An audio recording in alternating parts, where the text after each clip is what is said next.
Raanan is fat and he's a Jew.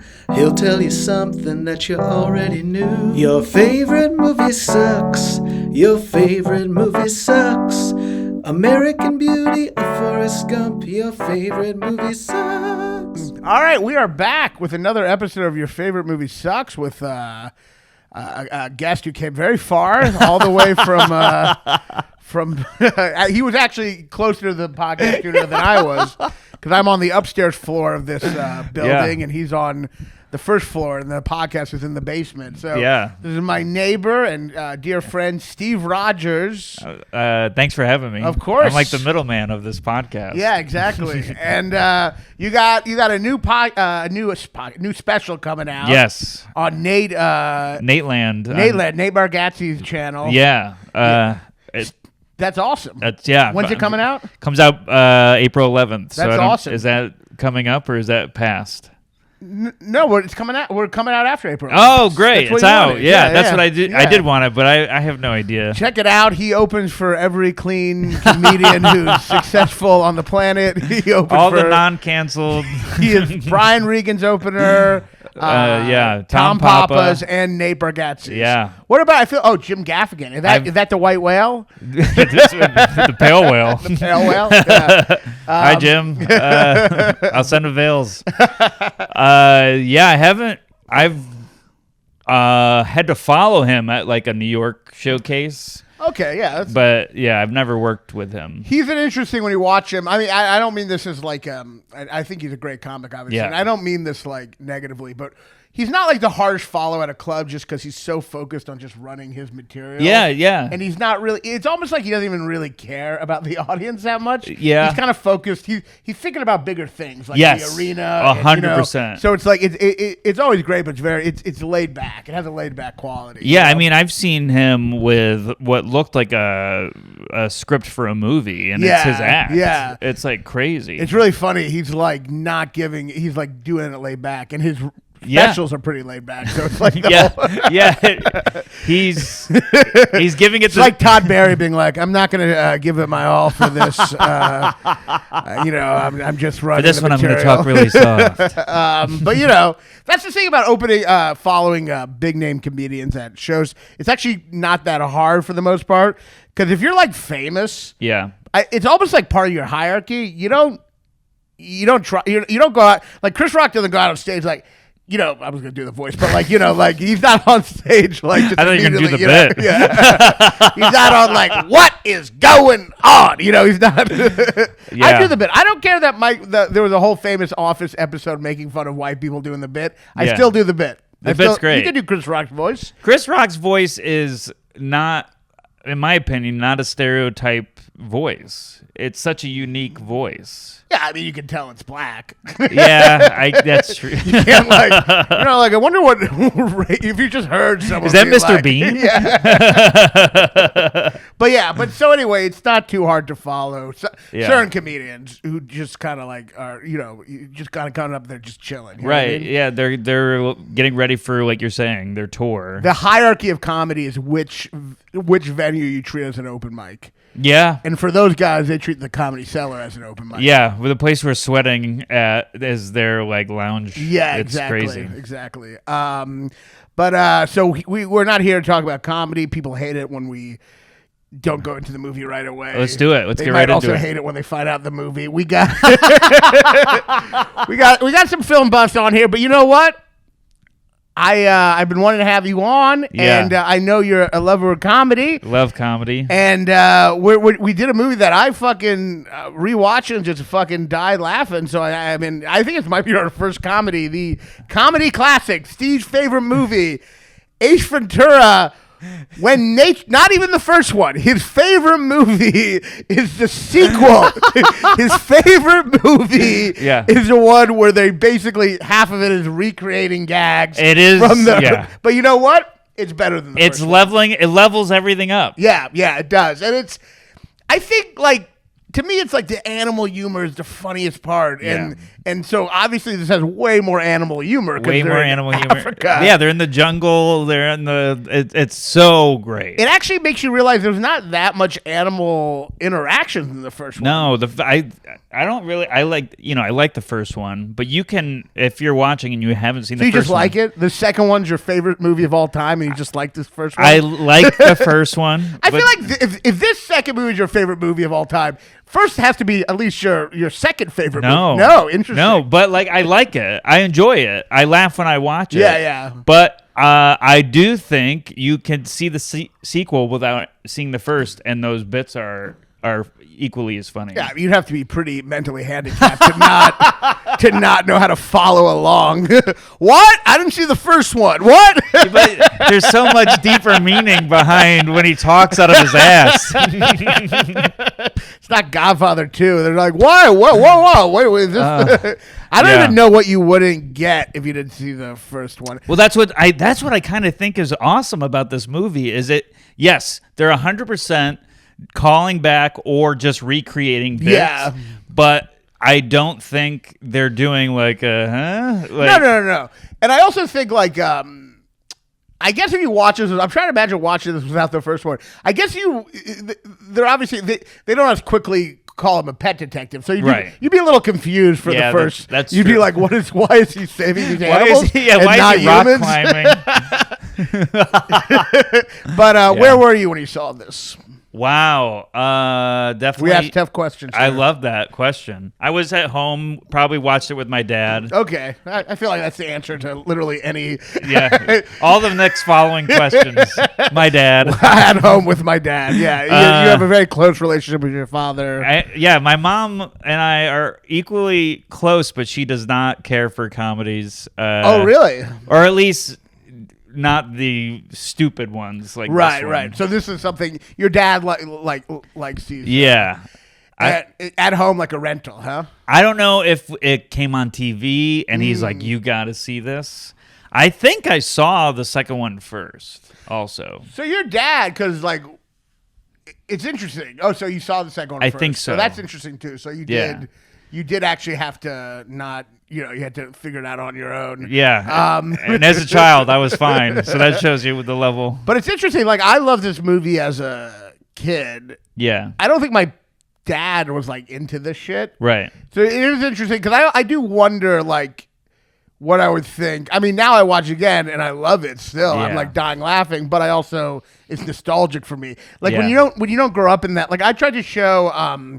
I showed Kate, my girlfriend, Billy Madison. She had never seen Billy Madison. But when you show it to someone who didn't grow up with it, they're very confused. She's like, the whole premise just said he's retarded? And I'm like, yeah that's it. Yeah. But it's pretty great. But, like, if you didn't grow up with that, you're like, why is he...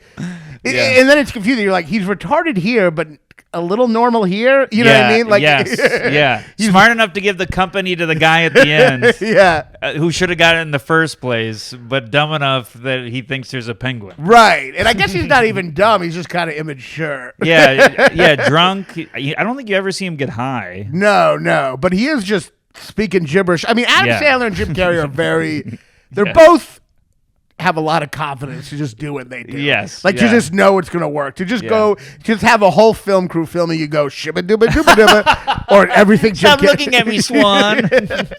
But it's interesting. Your dad liked it, loved it as a grown adult. Yeah. So. I forget the year it came out. I think it's early 90s. Yeah. And I was born in 92. So... oh, wow. You wouldn't have... Oh, this was like a classic for you. I totally forget how young you are. Yeah. Oh, I saw this like in like high school. Oh. Yeah. So by the time you saw it, this movie was like, what, 15 years old? No. You said it was 90 and you were born in 92? I was born in 92. Oh, so you saw it like... I probably saw it when I was 6 or 7. Oh, you saw it young. I saw it young. So there's a clear reference to him masturbating in that movie. Yes. And I had no clue until I was... There's also a part where a guy gets raped by a gorilla. Yes. Which is somewhat disturbing if you think about it. It's very disturbing. It's animal rape. It's the bad guy, but it's technically animal rape. It is animal rape. Like, I don't think he's humping. I think he's raping him.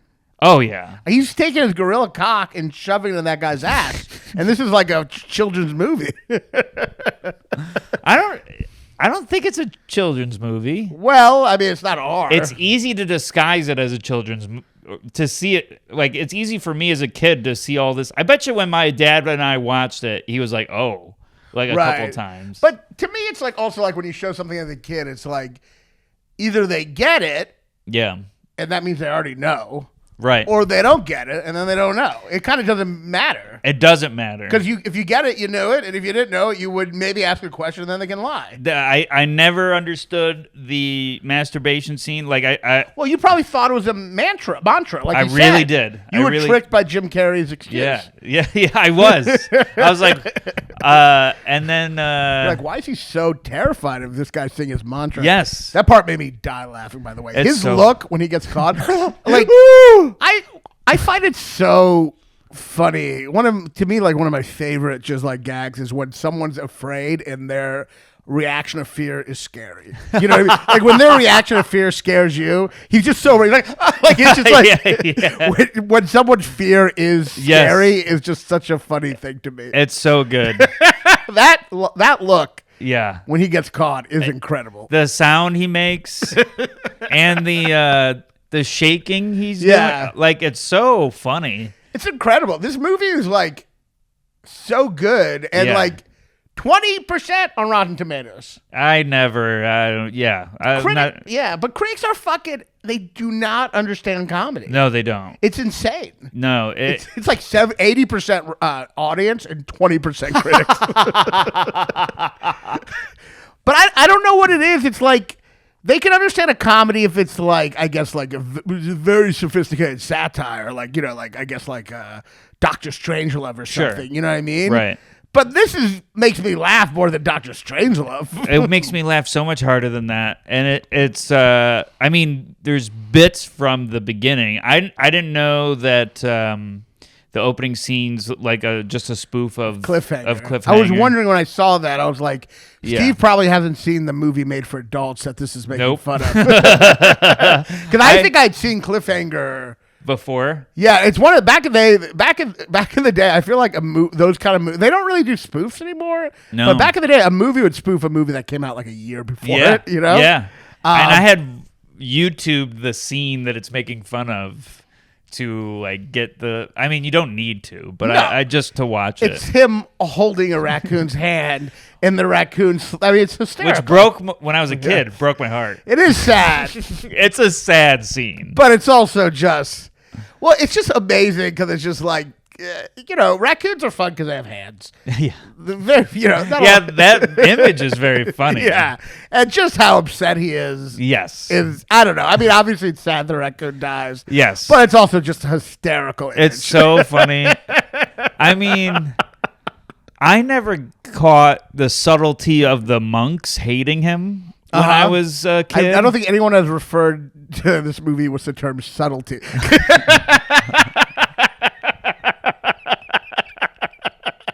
Well, even that part that you call subtle is literally. It's not. Yeah, it's literally. It's subtle compared to partying when he leaves. Guy doing a splits. Guy doing cartwheels. I mean specifically. That's a great point. Subtlety from a 7-year-old perspective. Yes, subtle compared to when Greenwald's got his face in Jim Carrey's face, and Jim Carrey screams to scare him. Oh yeah, I'm comparing those two, I guess, in my head. But like the subtlety of this one particular line when I was younger, when Greenwald goes, he bends over and he speaks from his rear, and he goes, "Oh, him," and just like this disdain he has for Ace was lost to me. Well, you as also a kid. haven't seen the first one. Yeah. So that was new information to you. That's a great point. Like it was new. You wouldn't even know if you didn't even know who that. You know what I mean? Yeah, that is a great point. You really do have to watch the first one. You do have to watch. I'm sorry, everybody. You're lost without it. Well, so what? Like I'm very curious when you watch something as a kid. Like did you have moments that you truly found funny on your own? Yes. Okay, and what were those? What were those moments? Or something that you truly found? Earthquake test. Right. Okay. With the obvious that I'm not hitting right off the bat is the rhino scene.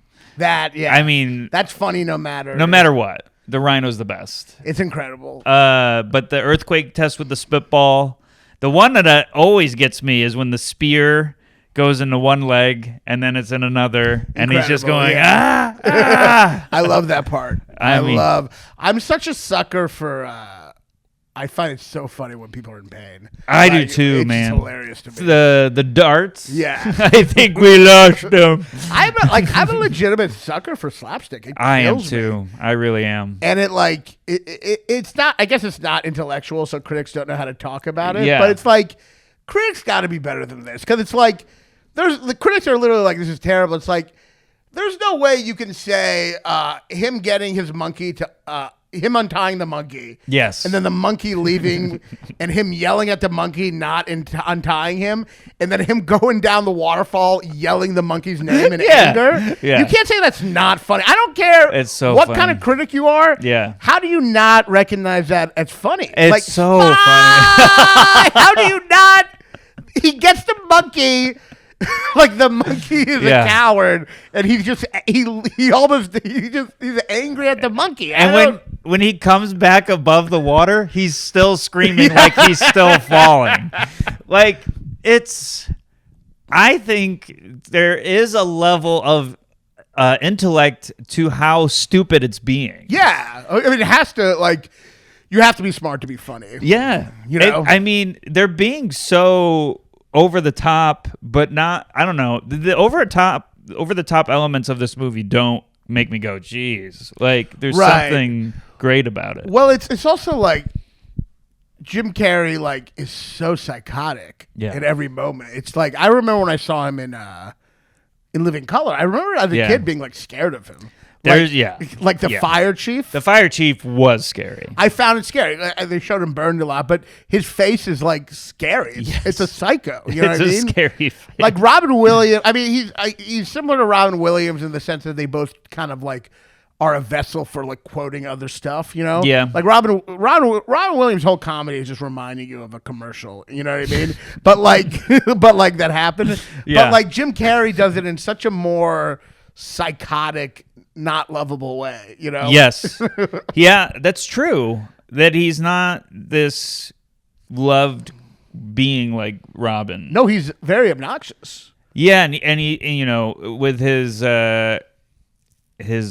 spiritual pursuits too. I'm sure he turns off a lot of people that way too. Yeah, it is funny that he becomes the guy he is in the beginning of this movie.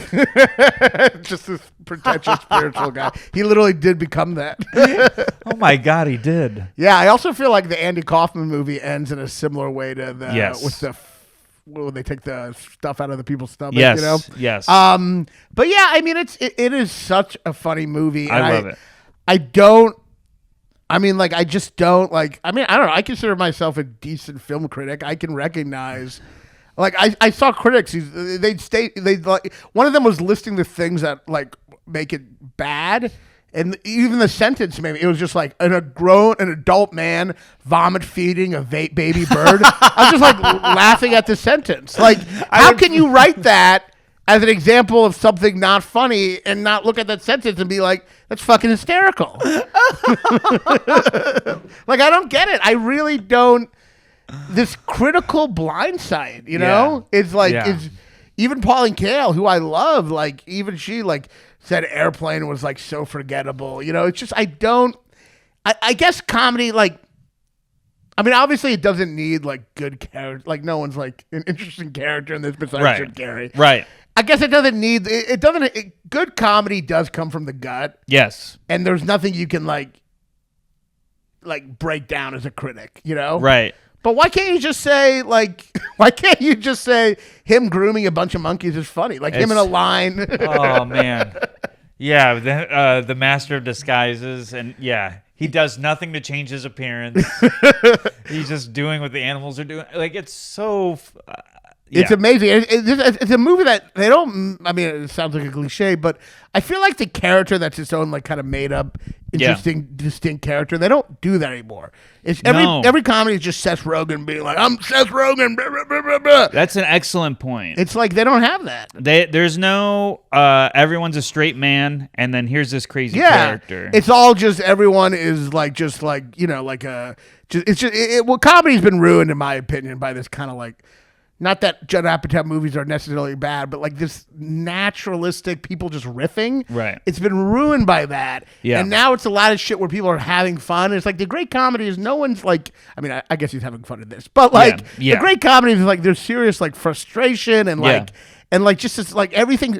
To me, nothing is more unfunny than seeing people riffing, seeing them try to be funny. Yeah. Even in this, Jim Carrey's not really trying. He's trying to be annoying. Yes. He's not trying to be funny. Yeah. He's trying to be like really annoying. Yeah. So it is a character. He's horrible. Yeah. When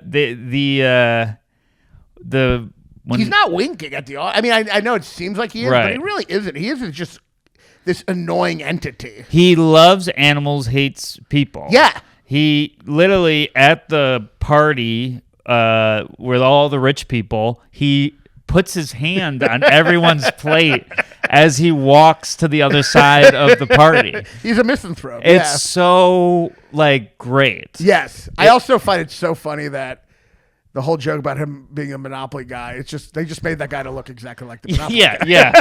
Like it wasn't even like they didn't even go like they didn't even hire a guy and go, hey, you They can didn't even make it like where Jim Carrey could have like a little bit of a stretch. They literally just got what exactly the Monopoly guy would look like, and then they have like, you look like the Monopoly guy. It's like, well, you did that. Yeah. Like that would be funny. It's kind of funny when they do that in a movie because like that'd be funny if like Robert Spiegel was roasting that. Right. But it's funny that he's just saying he's like, let's have him look exactly like the Monopoly guy. He has the same mustache. He's got the monocle. I forgot that he punches him in the face. It's so funny. You know something? You're right. Oh, Because man. it's actually one of the few moments where like he's not really like violent. No. It's the few he punches him, knocks him out, puts him around his neck, and starts moving him around. It's fucking fantastic. amazing. It's amazing. Yeah. I mean, it's just like a lot of killer bits. Yeah. Strung together. I do find the plot good. Yeah. Like for a comedy. Yeah. Usually I hate the third act of a comedy. And I like this one. Yeah, why do you hate the third act of a comedy? Usually it's going sentimental, it's got to tie it up and be a little heartfelt or whatever. And this one's like, no, we're doing bits till it's over. And it's but there's, to be fair, there's nowhere this could be sentimental. Right. I think that's one of the reasons I love it so much. It would be so funny if they tried to actually be. Yeah. Well, like even Dumb and Dumber has it a little bit of the sentimental at the end, a little bit. A little. Like, and that's another one of my favorite movies, but it's like that one is still bit heavy, even though they do a little bit of that. Yeah, well, they're sentiment. I mean, they're soulmates in Dumb and Dumber. Yes. So it's like there's some sentiment there. Yeah. I mean, I do think Dumb and Dumber there's more soul to Dumb and Dumber just because it's like they found the perfect person and they don't realize it. Yes. It's kind of like a beautiful It's awesome. story. But this is just jokes, but it is just fucking hysterical. I mean, like, so you got the first scene, we got the raccoon moment, which is just fucking amazing. The temple with the slinky. The slinky is great. The slinky's just so great. Where does it go from there? He goes. They're in the airplane, and he's about to give the plot of everything that is about to go down, and he's totally distracted. And they show the passage of how long the story is. Right now, that's the wait. Is that that's one of the gimmicks from the first one, right? Yeah, that is. But I didn't know that until I had watched the first one later again. I guess it all just seems so original. I'm like, where did they come up with it? Did you find that funny as a kid? I found this funny. The seeds on his arm funny. I didn't catch Bulky, but I consider it Carry On when she goes peanuts, and he goes, yes, I have one right here. Oh, I think I missed that this time. I guess with her accent, it sounds like she's saying penis. I guess I just zoned out that one and moment. he goes, yes, I have one right here. It's bulky, but I consider it carry-on. It's that's like also what like like one of those uncles would say on an airplane. But yes, also like 100%. But then he'd get like thrown off the airplane for sexual assault. But so you got that. Then you got him going to the bouncing on the in the Jeep, where making it look like they're off road. Oh, right. Yeah. Right. That's pretty classic. I think it like the first part it's good, but it is him being annoying a lot. Yes. It gets a lot funny when it's more him being frustrated and him being attacked. Like him being annoying is funny, but also you're kind of watching going, he is really annoying. Like you know what I mean? Yeah. And frankly rude. He's trying to push that guy off the push the guy off the pole. The guy who's like trying to stay back. Oh yeah. But once he starts like being in pain all the time, when he's afraid, it is so funny. Yeah. The bat thing is so funny when he's running, like when he's running from the bat. Yeah, they're in my hair. They're in my hair. I guess this is why critics don't like to talk about it, because there's really nothing you can just list these things and be like, it's funny. Yeah, there's that's nothing fair. we can really. It is just. I mean, Jim Carrey is just a fucking hilarious. I mean, I don't even know. It's like one thing I just find so funny is when he's flying in that. What's it called? When he's gliding, connected to the car and he's gliding in the air. Oh, yeah. He does this pose in the air for like nobody, where he's just like this. Yeah. And he does it at the end when he's on the elephant. Yeah. The idea of him posing when no one's there, like, it's just so funny to me. But I don't know why. It's a mentally deranged man that only connects to animals, that has a job somehow, is the best at his job. Probably the only person at his job. Probably the only person at his job. And I don't know why I find him so damn lovable, like the character lovable. Well, you root for him. Yeah. I guess he's, you know why? It's actually the old David Chase did this about Sopranos, but like you will like anyone if they're really good at their job. That's like an old rule. Like, if someone's really good at their job, you just kind of like them. Yeah. And he is very good at his job. Yeah. And he does have, it's funny because the raccoon dies, but he does have the save the cat energy.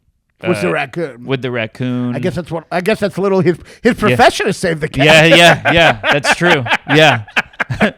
When they wrote it, they read the book and they're like, "What if we just get a guy that saves cats?" For the people who don't know, he's talking about the book "Save the Cat," where you show characters. I guess you root for them by having them save a cat. Yeah. Or something like that.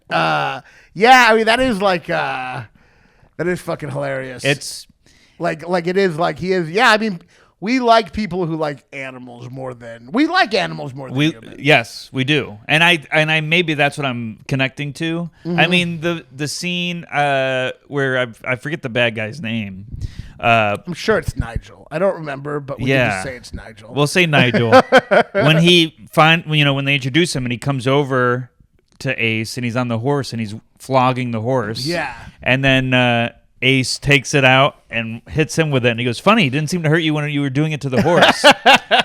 I'm like, oh, this guy's furious at this guy for hitting that horse, and he does not want to be working for him. Yeah, and he's I guess he does love animals more than humans. And why we like that? We always like people who love. Yeah. Well, animals are innocent. They're innocent, right? Mm-hmm. People are not innocent. No. The hard part is liking people who aren't innocent. Like, 'cause they're not. I mean, it's like liking people. It's always tested. You know what I mean? Yeah. It's always a test. It's never test if you like an animal, unless they're trying to kill you. Then you can hate it pretty quickly. Yeah, I guess the only animal I really don't like in that movie is the bat, is the great white bat. Right. You really do relate to Jim I'm Carrey. afraid of bats. Oh, really? Yeah, and I was as a kid when I saw it too. Jumanji's made me afraid of bats. Really? Oh, is that the opening of Jumanji? That opening of Jumanji scared the hell out of me. So fun. Yeah, it's such a great movie. Yeah, it is great, and the fucking remake is great. Yes, it's really good. Yeah, I get the 90s. It's very easy to get nostalgic about it. But like It was just a fucking great time. And like, you don't have those movies. No. Like, what was the last movie that was like a comedy that people talked about? It's not the last movie that made me, I wish it didn't do as well as it has because I was raving about it before the Oscars. But Anora made me laugh. So it's pretty funny. Yeah. The bits in it really got me. You mean me. in the middle? Yeah. Yeah. The guy's the mob guy. Yeah. I mean that those moments are funny, but that is, but like what's like I guess I mean like and you still have those, but like I guess I mean like what was the last like great silly comedy? You know what I mean? I mean to me it's like maybe MacGruber, which was like the last like great. I don't know, like it's like I don't like they just don't have them anymore. Yeah, I'm fine with like my bad taste in movies because I like turning this off.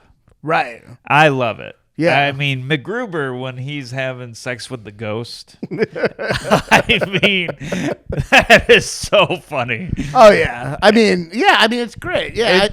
It's just great to see. I think it's so smart. No, I it's hard for me to turn off my brain, but at the same time, like I'll overthink myself into such a crazy disconnected place. But I don't do the things that involve no thinking. Like I don't know, like dancing. Yeah, I hate that. I don't do those things. But the one element I have is slapstick. Yeah, slapstick to me the greatest. I probably talked about this on pod, but to me, the moment the first time I saw this, when I really laugh, like paroxysm of laughter is like scary. I love when you're losing. It's crazy, yeah, and it's old school when they put the rope around all the guys' dicks to throw the brick, and then the brick break through, and that big guy just go through and then his clothes gets ripped off, and he's screaming. There's something about. I think it's. Well, I know what it is. You know what it is, right? Just from a, Freudian perspective. Yeah. It's fear of castration, at least in that moment, because it's like the brick on the guy's dick. Yeah. There's something about that fear of castration or like, I don't know, it's fear that makes me, like when people are getting beat up or they're like scared and they're getting beat up or in their pain,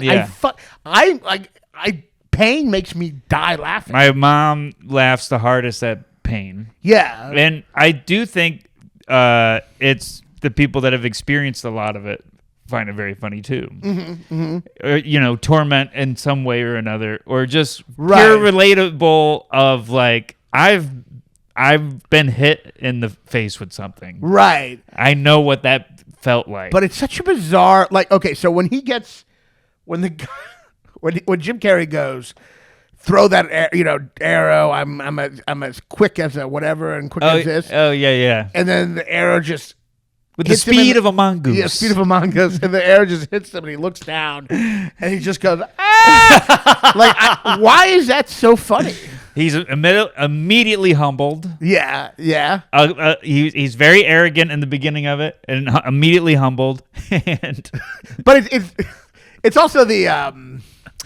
I've tried to explain this. It's the lack of suspense sometimes. You know that's going to happen. Sure. And that's also funny. Yeah. Like the setting it up that like, with the old school, it's what I call a beyonder, where sometimes a great joke will make you know where it's going. Mm-hmm. And then that kind of makes you stop guessing. Mm-hmm. And then it goes so beyond that expectation. So in old school, they're literally putting ropes on people's dicks saying, do you trust us? And we're like, we know this isn't going to go well. Yeah. So we start getting like cocky, like we know where this is going.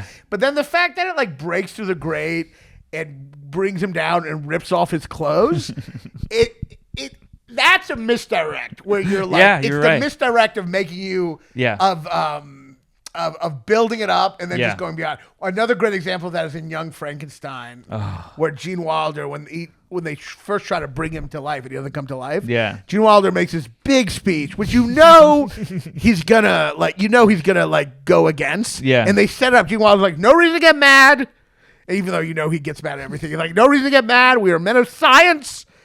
This happens. We have to just carry on. And they build it up and build it up. And the audience is like, all right, we know where this is going. We know this is going. But then just the anger he specifically has Yeah. at the monster. He walks back and then he comes back and like, I'll kill you, you bastard! I'll kill you! And then they literally pull him out yelling, Mommy!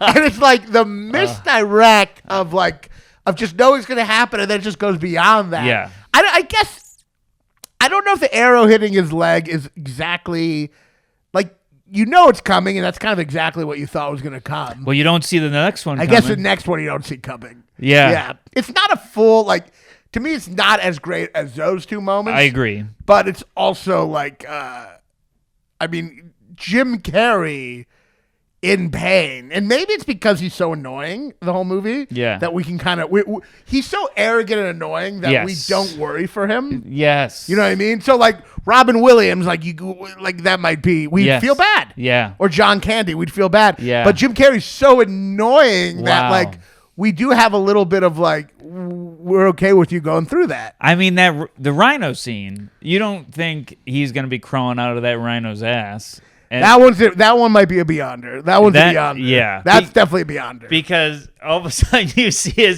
his finger come out of it and his hand go out and come back in, and it makes that sound of the rubber. Oh. That one's pretty great. And then, there's no way you predict all the places it goes until it's too late. Like, his whole body's eventually going to come out. But Right, but you don't expect it at first. Yeah. No. But, I mean, at the same time is, you're not expecting anything. So it's not technically Beyonder. Yeah. A Beyonder is when they let you know something's going to happen. Sure. I mean, maybe the fact that his whole naked body comes out, maybe it goes. But, like, it's just like, it is true that we can see him get in pain. Yeah. And that's not true for everyone. Like No. you know, there's a lot of actors that we wouldn't sit through that. And I guess there does have to be, I think they do, you know, like Jerry Lewis, I think they have to be a little annoying. They have to be, yeah.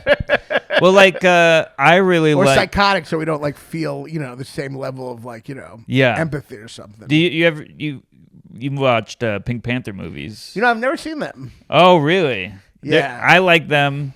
Clouseau, Peter Sellers, he's annoying and an idiot and kind of rude at times. And arrogant, right? And arrogant, but you love him. Right. Or at least I'll say I do when I watch them. And, I mean, everything happens to him. And you're not like, oh, you're like, that's so funny. Does I guess that's an interesting question. Is there a character who gets hurt a lot that isn't annoying, and does that work in a comedy? Wow. You know? I mean, there's also just not that much slapstick anymore in general. No. You know? No, I mean... Leslie Nielsen, but I would say Leslie Nielsen doesn't really get hurt that much. He doesn't get hurt. He hurts others. He hurts others. He does. You feel? Yeah. That's he very actually doesn't interesting. really get hurt. I mean, a little maybe, but not really. A little bit, like the Japanese fighting fish gets on his finger, and he's Right. like, and But even that, it's damage to the fish. You know what I mean? Yeah, even the fish that. dies. That's Naked Gun is really the humor of like of manslaughter and like accidentally hurting people. Like Naked Gun is the humor of just You're like, right. of being endangering other people. You're right. The car goes. Everything. Anyone get a look at the driver? Naked Gun is the greatest comedy of all time. It's so great. Yeah. I mean, these movies. There were all these ones. Young Frankenstein, I love. Old School, I love. It's just like, it is hitting this. No one's getting to where. I mean, that's a movie in general, but I like it in the funny sense of like no one's getting to where they're trying to get easily. Yeah. But I don't know. It seems much more fun of a ride. Yeah. Because they're not getting mortal injury. They're Right. not suffering loss. You know, Right. If they do, it's a raccoon and it's over the top. Yeah. you know? It's the that has to play a huge part in comedy, right? Like it's not really happening. Right, There's yeah. no actual consequences. So in a sense, it's a distraction from our mortality. 100%. Right. It's like a spoof of Yeah. life. Like basically. slapstick in real life is just tragic. It's horrible. Slapstick in real life, for the most. I mean, sometimes it is fun. Yeah. Oh, I once yeah. saw Maddie Smith singing drunk on a stairwell, and then she fell down the whole stairwell, and that was fun. Wait, was I with you? Maybe it was at one of those Thanksgiving. Yes. But she didn't really get that hurt. You know? She didn't get hurt, but that was funny. But generally, like, I think she was laughing too. well, I had a girlfriend in the past who I once and this was tough. This happened a couple of times. Yeah.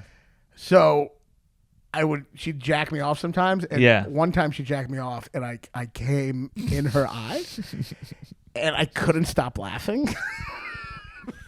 And she was so upset. She was so fucking upset. How could you? I mean, I think she was wearing glasses. It wasn't like, you know. How'd you get in there? Yeah.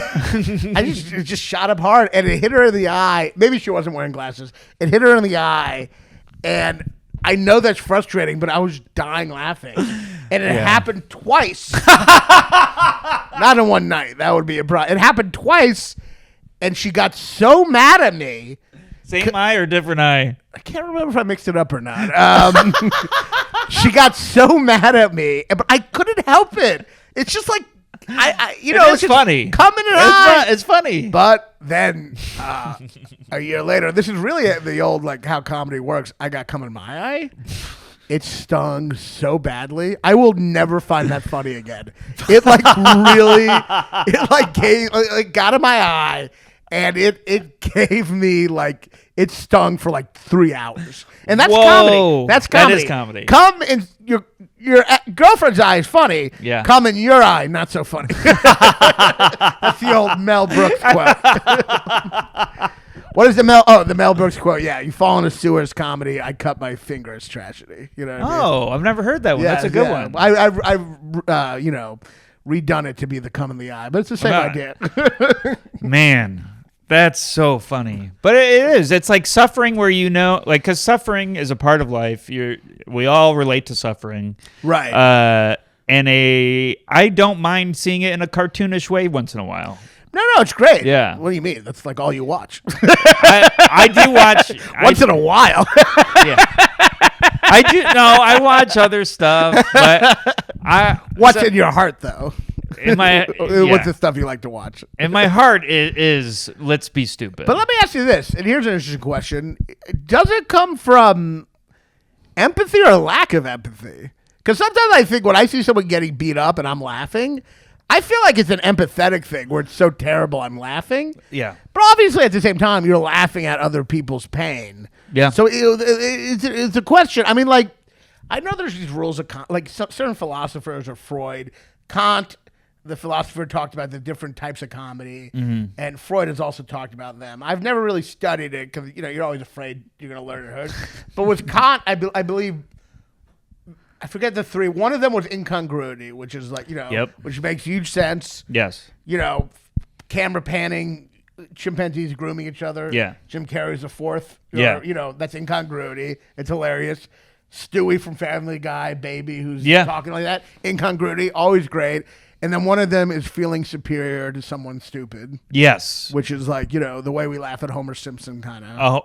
100%. I forget what the other one is, but there's definitely one that comes from fear. Like when I'm afraid, I laugh. Like when not like actually afraid, but when like someone's like in a like that guy in Old School who gets ripped to the. I am empathizing. Yeah. Or it's maybe that I'm laughing to keep from empathizing. Maybe that's what it is. That's an excellent point. I mean, because I've seen people empathize instead of laughing at that scene. My girlfriend did it with the raccoon in Ace Ventura. Yeah. She was like, this is so sad. Yeah. I was going to break up with her right there. No, I mean, I get it. And like, I was thinking like it is. Yeah. But like, yeah, she felt just sad. I like to. And we deal with that as comics. We try to do something and we're like, oh. Yes. That's empathy when you're trying to get laughs. That's a great way to connect it. Because whenever I'm doing that, I'm like, you think I'm not aware that this is sad? Right. I know it's sad. I'm choosing to take the optimist route of like, we're all okay in this moment. Right. Well, it's also, I think, irritating because The awe is not actually empathy to me; it's superiority. Oh, because they're kind of like, sure. "Oh, sorry for you." Yeah. But there's like this, there's like, Yeah. like if you're talking about real empathy is not awe. Real empathy is like, I hear that. You know what I mean? Yeah, that's true. Awe is like what you say to a puppy. You know what I mean? Like Yeah. awe is like if I'm doing a joke about loneliness and you go awe.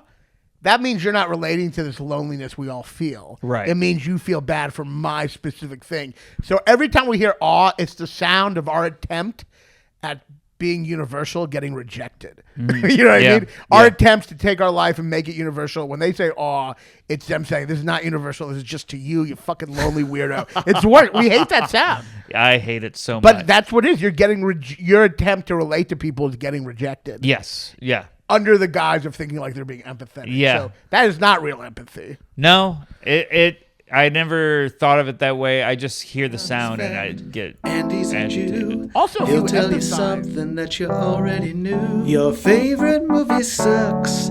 Your favorite movie sucks. American Beauty or Forrest Gump. Your favorite movie sucks.